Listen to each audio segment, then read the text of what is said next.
우리 인간의 어떤 사회 안에 너무너무 다른 성향의 사람들이 자이든 타이든 맞춰나가고 살고 있구나. 그게 저에게는 식물이 갖고 있는 어떤 나약하고 되게 수동적이고 예쁘게 보기 좋게 그럴듯하게 꾸며지고 그런 것들이 다 사람의 모습과 되게 달라요.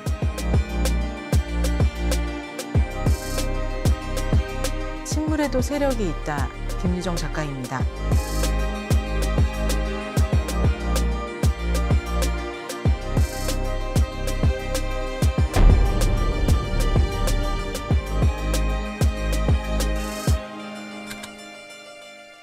안녕하세요.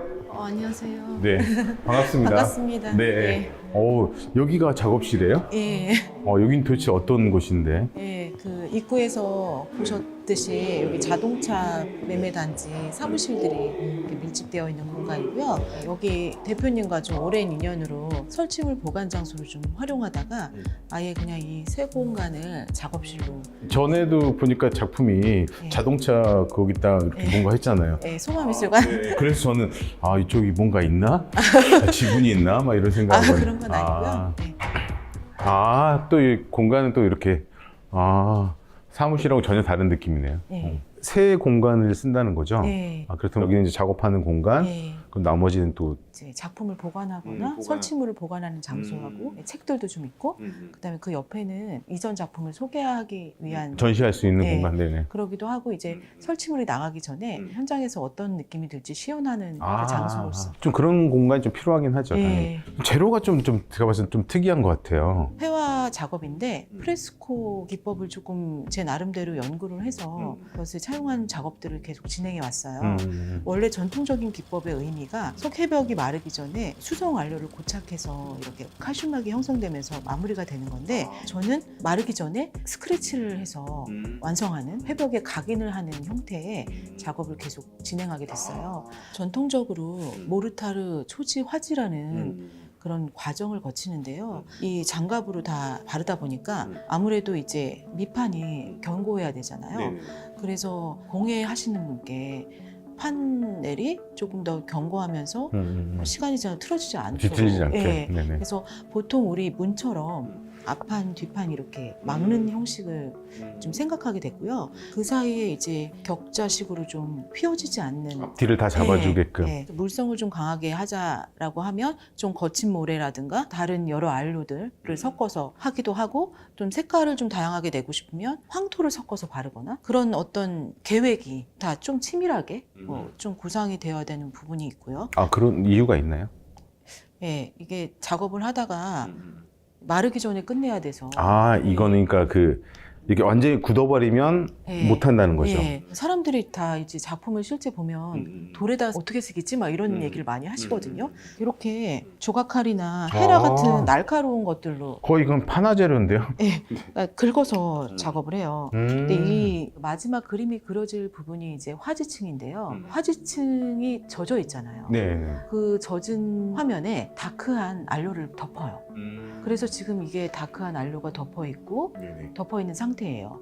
그러면 저는 그 어둠 안에서 많이 긁을수록 밝은 이미지들이 올라오는 거예요. 그러니까 막 그 신체처럼 상처를 내면서 이미지를 만드는데 되게 쾌감이 느껴져요. 막 긁어내니까. 네. 신나게 긁어내고 또 이게 시간 제한이 있잖아요. 그 마른 시간이 있으니까. 그러니까 그 시간 안에 빨리 해야 되는 어떤. 그리고 이것을 해내는 게 고통스럽지만 이게 또 희열이 되게 돼요. 내가 시간 안에 했구나. 그럼 약간 여기 옆에 초식에 놔두고 단축도 하고 막 그러나요? 그런 건 안 하고 네네. 그냥 뭐 집중을 할 수 있다라는 게 되게 행복한 순간이 될 때도 있어요. 그럼 작가님 대략 이런 거 할 정도면 얼마 정도 시간이 걸려요, 이거는? 많은 시간이? 지금 보시는 작품은 그렇게 아주 디테일한 묘사가 있는 작품은 아니어서 판을 제작하고 모르타르 초지까지 한 시간을 제외하고 오로지 그냥 그림을 그려지는 부분을 한다면 한 3, 4일 정도. 그럼 3, 4일 안에 이걸 다 그려야 된다는 거잖아요. 진짜 쫓기듯이 할 수밖에 없겠네요. 뭔가 작업을 막 하는데. 그래서 계획을 세우죠.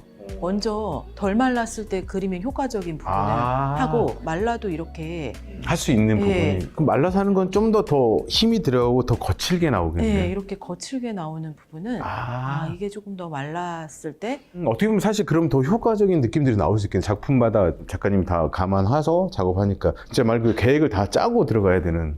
약간 그 작업을 하면서 계획은 세우나 또 의도하지 않게 어떤 부분에서는 이렇게 알갱이들이 그렇죠. 뭉쳐 있거나 뭔가 그런 마테리얼들이 자연스럽게 나오는 부분을 발견했을 때 또 그 나름의 어떤 도상학적으로 제가 의도하지 않아도 나오는 그런 어떤 이런 흐름들을 보면 그때 또 약간 그 작업의 묘미, 그러니까 의도한 것도 의도하지 있고, 않았는데. 의도하지 않은 그런 상황들이 맞닥뜨려쳐도 자연스럽게 벽에 느낌이 갖는 그런 어떤 매력 이런 것들이 계속 있는 것 같아요. 그래서 벽하고 작업을 하면서 뭔가 스크래치적인 것도 있지만 벽하고 하나가 돼서 호흡하는 그런 순간이 되는 것 같습니다. 재료적인 거나 기법적인 거 봤을 때 상당히 재밌긴 하지만 힘들잖아요, 이게. 이런 부분들이. 일반적 그림 그리는 거에 비해서 엄청나게 더 그 갑절로 어려운 부분들인데 이런 거를 선택한 이유가 있나요? 네, 저는 그 어둠을 뚫고 나오는 어떤 식물의 느낌, 그런 느낌을 주고 싶어서 작업을 하는데 지금의 시기에 식물의 의미? 우리 인간들의 관점에서 바라본 식물이 작업에 드러나는 게 제가 되게 관심을 갖게 된 거예요. 우리가 살면서 식물이 되게 대단한 존재로 느끼거나 그런 게 아니라 우리는 식물에 해를 가하기도 하잖아요. 쉽게 뽑아버리고. 그렇지, 동물보다는 훨씬 더. 그게 법적으로 문제도 되지 않고 본인이 원했든 아니면 선물을 받든 식물이 내 집안에 들여왔을 때 처음에 그 의미에 감동하고 그냥 방치했다가 비로소 식물이 죽어서 버려질 때 다시 한번 더 강하게 그 식물을 바라본다고 저는 생각하거든요. 사실 물을 되게 많이 주고 보살펴도 그 식물에 대해서 알지 못하면 죽는 거고 좀 무관심해도 죽는 거고 그런 게 결국 저는 식물을 표현하지만 사람과 사람의 관계에 대해서 되게 생각을 많이 하게 됐어요. 어떻게 보면 사실 작가님 작품은 진짜 새기는 거잖아요. 네. 어떻게 보면. 그러니까 여기다 이 식물을 새기기 때문에 더 이상 죽지는 않겠네요. 네. 완벽하게 딱 각인돼 버리니까. 네. 제가 이제 식물 세력이라는 표현도 쓰는데 연약한 무리가 다수가 돼서 나타낼 수 있는 어떤 강한 에너지? 이런 기운들을 스크래치를 하고 식물을 표현하면서 많이 생각하게 되고 그런 생명력을 각인하고 기록하는 데 의미가 있다라는 생각을 하고 있습니다. 사실 이제 보통 이제 이렇게 풍경화라고 하면 우리가 산이나 들 이런 걸 많이 그리잖아요. 근데 작가님 같은 경우는 좀 그거 좀 다른 느낌 궁금한데 어떤 것을 좀 이렇게 그리시는 거예요?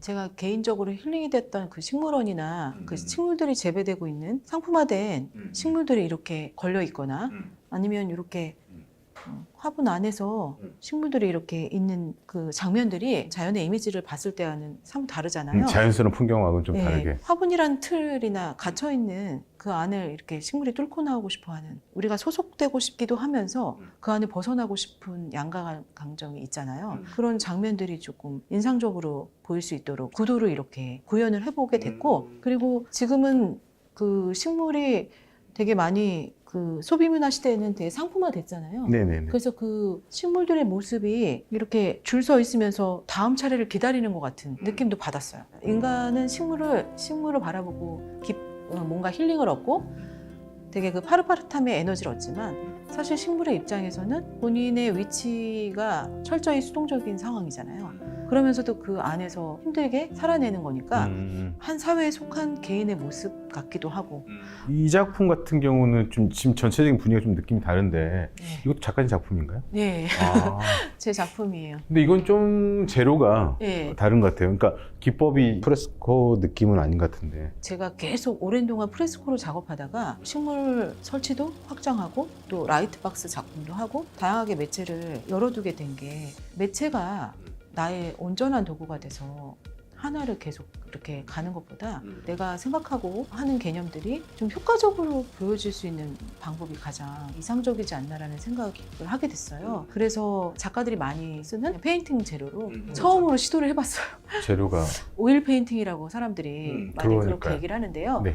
이것은 아크릴 아크릴이요? 표현이에요. 예. 아크릴로 이렇게 표현한다고요? 이미지 자체는 네네네. 지금 되게 강렬하게 보이잖아요. 네네. 이 작품을 그릴 시기에 SNS 보니까 붉은 기운들이, 붉은 색감들의 앞에서 사람들이 막 사진을 많이 찍는 거예요. 아, 왜 이렇게 사람들이 이 배경 앞에 사진을 많이 찍나.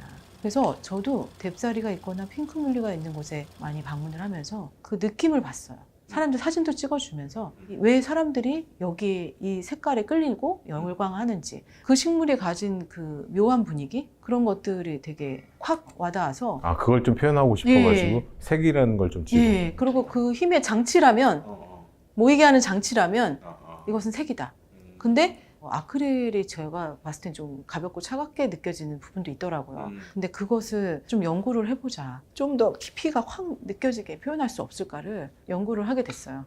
그래서 붓터치도 좀 연구를 하고, 그리고 제가 이 매체를 다르게 했지만 틸란드시아 식물이 가진 어떤 선적인 그 느낌과 제가 이렇게 표현하는 거친 선들의 어떤 선적 방향 움직임, 그리고 이 아크릴 터치에서 느끼는 이 붓터치가 이렇게 연결이 되면서 그런 것 같아요. 네. 좀 더 확장성이 되는 거잖아요. 네. 재료적으로도 그렇고. 네. 그쪽에 보면 네. 우리가 보면 식물원에서 볼 수 있는 이게 뭐죠? 틸란드시아라는. 틸란드시아. 식물 맞죠? 네, 맞아요. 식물이라는 건 좀 그래도 촉촉한 느낌 있잖아요. 진짜 건초 느낌이 좀 들어요. 네. 근데 이거 살아있다는 거잖아요. 지금 상태 너무 좋은 아, 좋은 거예요? 네. 거대한 나무에 기생하는 식물이고요. 아. 바람 불면 또 다른 나무에 기생하고, 바람 들면 또 다른 나무에 기생해서 살아가는 거예요. 그냥 뿌리를 내리지 않는 거예요. 그래서 제가 처음으로 이 식물을 작업하였을 때는, 현재는 관상용이지만 얘가 꿈꾸는 어떤 이상적인 상황은 거대한 숲, 멀리서 보면 산과 같은 느낌? 어떤 야생전도처럼 화이트 큐브 안에 식물이 마치 벽에서 기생하고 이미지처럼 계속 살아 움직이는. 네, 나오는 것 같이 설치를 하고 싶었어요. 그러니까 저번에 제가 작업 봤을 때, 그 소마에서 했을 때, 네. 그 자동차에 이거를 네. 했었잖아요. 네. 상당히 그 임팩트가 있다 할까? 처음에는 시각적으로 라인 드로잉 같기도 하고, 색감도 그렇고 살았는지 죽었는지 모르겠는 그런 어떤 독특한 매력, 여러 가지가 되게 있었는데, 이 설치 작업을 계속 여러 공간에서 구현을 하다 보니까 이 식물하고 이 회화하고 제가 매체적인 표현은 다르지만 뭔가 맞닿아 있다라는 느낌을 많이 들고, 그리고 오히려 회화를 조금 더 적극적으로 더 강하게 보이고, 또 식물의 설치가 이 회화 때문에 서로 보완해주고 호흡해주는, 연결해주는 어떤 지점들이 생기더라고요. 작가님의 작품과 작품의 관계성이 또 이렇게 연결돼가지고 또 하나의 작업으로 또. 그럼 작가님 같은 경우 이렇게 식물에 관심이 많았잖아요. 그럼 언제부터 이렇게 좀 관심을 갖게 됐는지. 저는 대학 때도 자연적인 이미지에 관심을 갖고 작업을 했어요. 뭔가 답답한 상황에 노출돼 있다가도 이상하게 자연 안에 들어가면 되게 힐링이 되고, 식물원이나 식물을 사람들에게 구경할 수 있게 꾸며놓은 곳들 있죠. 그런 곳들을 계속 가게 됐어요. 거기에는 우리가 집에서 키우는 아주 작은 관상용 식물이 거대하게 자라기도 하고, 다른 원산지의 식물들이 식물원 안에 한 곳에 옮겨 심어지면서 그 생존 조건에 맞게, 거기 환경에 맞게 막 살아내는 거예요. 그럼 아까 그 말한 식물원 작업이 이건가요? 예, 제가 개인적으로 외환을 받기도 했지만 갇혀있는 안에서 뿜어나오는 에너지, 마치 어떤 사회 안에 개개인이 따뜻한 온기, 기운을 품으면서 살아내는 그런 상황들을 연출하기에 되게 좋은 장소이고, 그 개념을 담기에 여러 가지 저에게 의미 있는 장소여서 제가 찾아다녔던 그 식물원을 소재로 이렇게 온기 시리즈 연작으로 작업을 하게 됐어요. 온기? 예, 온기.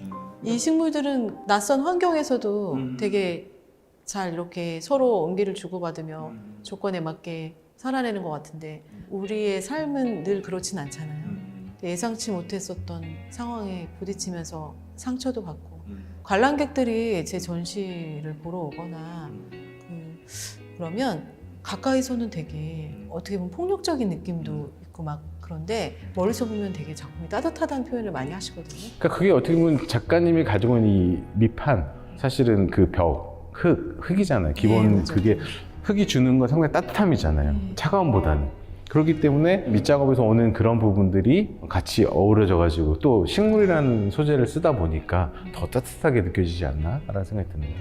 그러니까 오늘 사실 이제 작가님하고 이렇게 작업 얘기를 많이 들었잖아요. 프레스코에 대한 갑자기 궁금증이 좀 생기는 거예요. 이렇게 힘든 부분들을. 그래서 혹시나 그 작가님 판에 제가 좀 작가님 얼굴도 이렇게 그리면서 네. 좀 더 깊은 얘기를 하면 어떨까? 나 갑자기 왜 이렇게 눈물이 나려고 그러지? 왜요? 이거 어떻게 나랑 너무 비슷해서 아니 너무 비슷해서 지금 영이 나오는 것 같아. 아니야. 나 눈물 났어. 나 너무 비슷해서 나 지금 아니 더 이상 그릴 수가 없네.